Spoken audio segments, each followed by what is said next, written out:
Welcome students. In the last lectures we have studied basic things regarding the molecular spectra and some things regarded with the electromagnetic spectrum. So now in this video how the molecular spectra is going to origin and what is the nature of the spectra, and next what are the types of the molecular spectra that we are going to discuss. So first, how the molecular spectra is going to origin. So we know that this is regarded with the molecules. So molecule is going to interact with the electromagnetic radiations. Come to this diagram. Here the molecule is there. It is there in the ground state. This molecule is going to absorb the electromagnetic radiation. Let us suppose h nu is the energy of that electromagnetic radiation. So this molecule from the ground state, after absorbing this energy, it will make a transition from ground state to the excited state. So this molecule that will go from ground state to the excited state. So here this transition is there from the ground state to the excited state. So this leads to one line in the spectrum. So in the spectrum we are having fine lines, a number of lines are there. So what each line represents is transition of a molecule either from the ground state to the excited state or excited state to the ground state. So this is the case regarding absorption of the energy. Come to this diagram. Already the molecule, it is there in the excited state. So this molecule which is there in the excited state, this will emit a photon of energy h nu and it will come to the ground state. So here also transition of a molecule from excited state to the ground state, this leads to one line in the spectrum. So what the lines in the spectrum represents is, this is transition of the molecule either from ground state to the excited state or excited state to the ground state. So this is how the molecular spectrum is going to origin. So now here there will be the difference in the energy states. So this is ground state, this is having lower energy, excited state that is having higher energy, and the difference in the energy between these two states, so that is emitted as a frequency and that is given by this relation. That is, difference in the energy is emitted as a frequency and that frequency is given by this relation. That is, difference in the energy states. This E is the energy of the excited state and E dash is the energy of the ground state divided by this Planck's constant. So this gives the frequency of this emission. Now this molecular spectra, this is a characteristic of the molecule. This is characteristic of the molecule. Only molecules are going to exhibit this one, and the molecule is going to absorb or emit the energy, and the transition of the molecule between two different energy states gives rise to spectral line of the molecule. So this is how the molecular spectra is going to origin. And now come to this word, that is band spectra. The another name for the molecular spectra is band spectra. So what is band spectra means? It will be having the band. Why it is called as band, that we will study in the nature of the molecular spectra. So come to this. If we study the spectrum of the molecules, what is the nature, like this it is going to look. So this is the nature of the molecular spectra. This is the wavelength. As the wavelength increases, the lines are there, these are crowded. The lines are crowded when the wavelength is going to increase. So here the molecular spectra is a band spectra. Why this is called as band means, here it is having sharp intense edge. This side more number of lines are there means intensity will be more at this edge. So here at one side you are having sharp intense edge and another side there will be these lines are there, these are farther apart. Lines are farther apart. As the wavelength increases, the lines are more crowded and this it is there, this edge is there. This we are going to call as band head. This is called as band head. nature of the molecular spectra we are studying. So this is the nature of molecular spectra. So from this what we can observe is with the wavelength, as the wavelength increases, the lines, spectral lines are there, they are crowded together. So here on one side more number of lines are there, means intensity that will be more. So as the wavelength decreases, the lines are farther apart and the intensity that gradually decreases as the wavelength decreases. This is what nature. The band spectra is having sharp intense edge on one side called band head. At the last side more number of lines are crowded together and that is called as band head, and gradually decreasing intensity towards other side intensity that will be less. This is the first characteristic of the molecular spectra, and the second one is there is regular sequence in which several bands follow one another and they constitute group of bands. If you come to this diagram, here number of bands are there. Here lines are crowded, again here also lines are crowded, here also lines are crowded, at this again more number of lines are crowded. So here there is regular sequence of several bands, number of bands are there and these are regularly arranged and they follow one another and thus constitute group of bands will be. This is group of one band and this is group of another band, this is group of next. So here all these are regularly arranged, several bands are following one another and these lines constitute group of bands, group of bands are there. This is the second characteristic. Next one is these different group of bands are quite close. These all bands are close to each other, and thus because of their regular arrangement they form a band system. These are all are close to each other, quite close to each other, and because of their regular arrangement they form a band system. This is regarding the nature of the molecular spectra. Right. So now we'll go for the types of the molecular spectroscopy. What are the types of the molecular spectra? So we know that molecule is going to absorb absorb energy having certain frequency, or else the molecule which is there in the excited state, it will emit energy of certain frequency.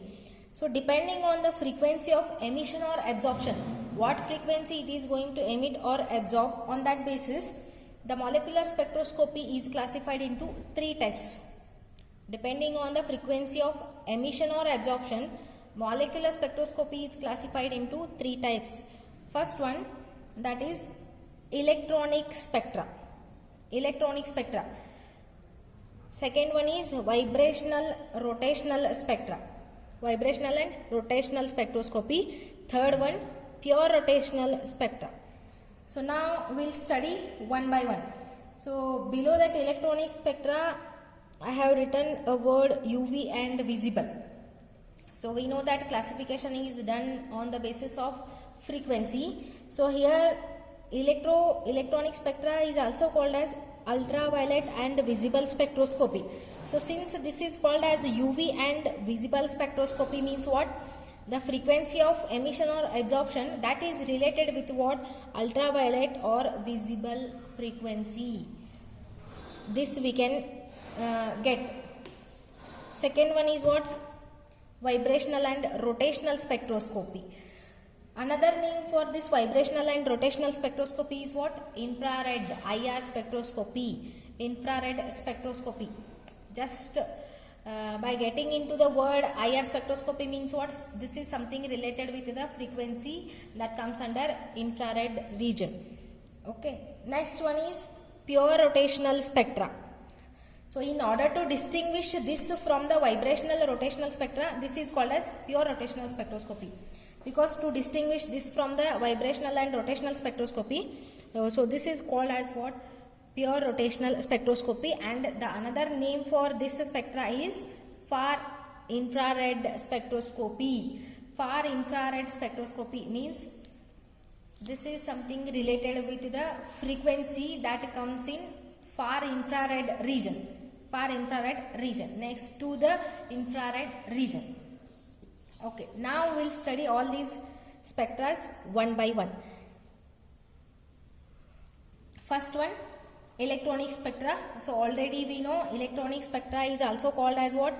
UV and visible spectroscopy. So this kind of spectra, this is observed both in emission and absorption. If the molecule is absorbing or emission, in both the cases this kind of spectroscopy, so that is spectra that is observed.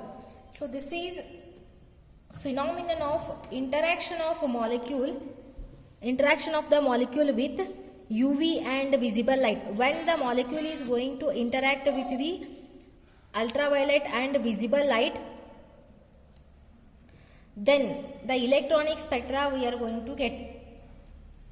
It is observed in both absorption and emission phenomenons, and when the molecule is going to interact with the ultraviolet and visible light, so in both the cases, so we are going to get what? Electronic spectra. And again the nature of electronic spectra, that is the same. So that as what we have studied in the nature of the molecular spectroscopy, so here also this spectrum consists of large number of bands. Number of bands will be there, and individual band has a sharp edge. Number of bands will be there. For the longer wavelength side, more number of lines are crowded together, and that we call as band head, where the intensity falls suddenly due to intensity falls to the other side intensity that is decreasing as you go away from the band head. So this is what again the similar with the nature of the molecular spectroscopy. So what you need to remember is this is the interaction of a molecule with the UV and visible light. It is observed both in the absorption and emission phenomena. If a molecule is going to absorb a light of a frequency UV and visible light, then it is going to excited state, and that what the spectral line, each transition of the molecule, that comes under electronic spectra. Or else if a molecule that is already there in the excited state, if it is going to emit the frequency, that comes under UV and visible light, and the transition of the molecule that refers to the spectral lines, and that spectrum that is called as electronic spectra. And this kind of spectra that is observed for both heteronuclear as well as homonuclear diatomic molecule. So already you know in the lower classes what is heteronuclear and what is homonuclear diatomic molecule. Heteronuclear means what? Carbon dioxide you can call. So carbon dioxide, that is heteronuclear. Carbon is different, oxygen is different. So this is heteronuclear diatomic molecule. Not diatomic, this is triatomic molecule. And homonuclear diatomic molecule means hydrogen is there, H2, nitrogen is there, oxygen is there. All these are called as homonuclear diatomic molecules. Next type of molecular spectra is vibrational and rotational spectra. So another name for this vibrational and rotational spectra already we know, that is IR spectroscopy, that is infrared spectroscopy. Again this is observed only in the absorption.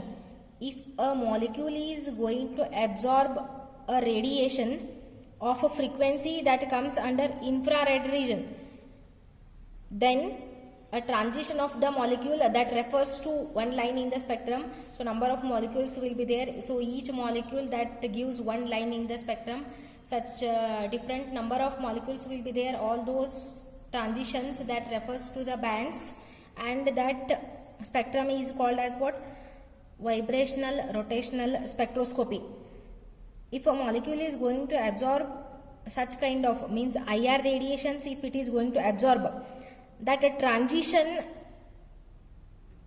that is involving changes in vibrational and rotational states.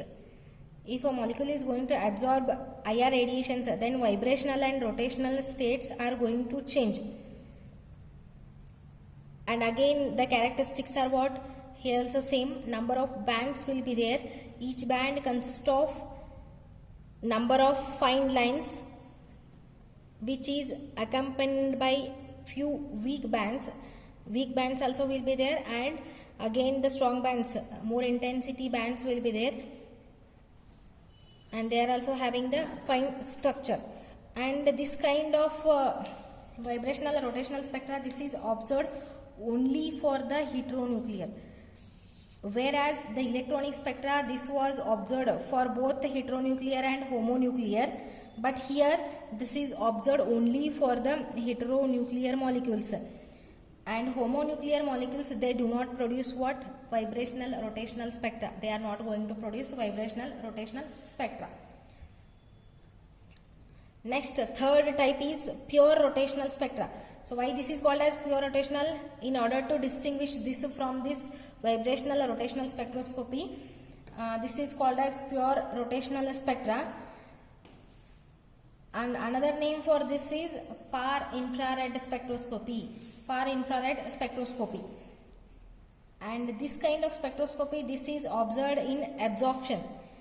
Electronic spectra was observed both in absorption and emission. Vibrational rotational spectra and pure rotational spectra, these two are observed only in what? Absorption phenomena. If a molecule is going to absorb a radiation, that comes under far infrared region. This is very important. Far infrared region, having the wavelength range from 15 micrometer to 1 millimeter. 15 micrometer to 1 millimeter. This much wavelength range it is there. If a molecule that is going to absorb the radiations whose wavelength is in between this range 15 micrometer to 1 millimeter, then that is called as far infrared region. If it is going to absorb this much wavelength, then what happens? The transition of the molecule, that gives rise to pure rotational spectra. That is called as pure rotational spectra. And again, this kind of spectra is also observed only for heteronuclear.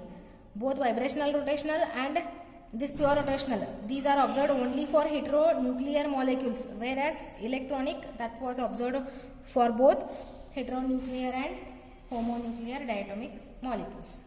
Thank you.